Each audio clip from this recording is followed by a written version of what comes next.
You are quite right. These are choices that we're making and that we have to own.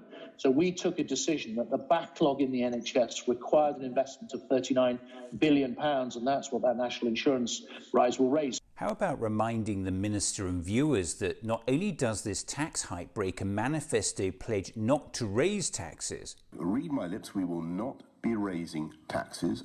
The Prime Minister promised if we voted to leave the European Union, we could take back control of huge sums of money, £350 million a week, and spend it on our priorities, such as the NHS. And now he's hiking taxes to pay for it.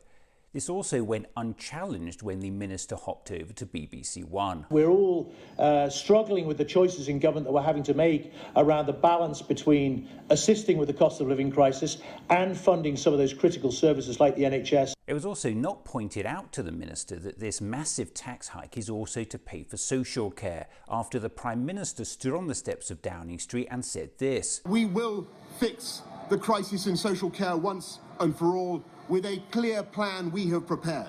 A plan which again did not involve hiking taxes, as he also promised this. Read my lips, we will not be raising taxes. But remember, Trevor, that the Chancellor then took the step of raising the threshold, which will come into effect later this year, meaning that 30-odd million people will pay less national insurance as a result. How about pointing out even Larry the cat knows that what the Chancellor is trumpeting as a tax cut is in reality a partial reversal of a massive tax hike.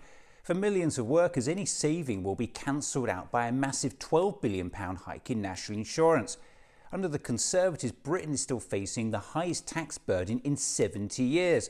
Don't just take my word for it. So in 2 years, you've raised taxes the same amount as Gordon Brown did in 10 years. And here's the Chancellor himself. You accept that the tax burden is now up?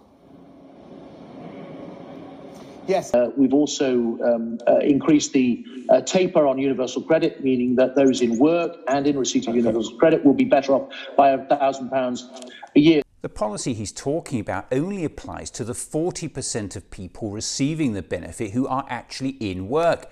It won't make a blind bit of difference to the remaining 60%. That's 5.3 million claimants who aren't in work.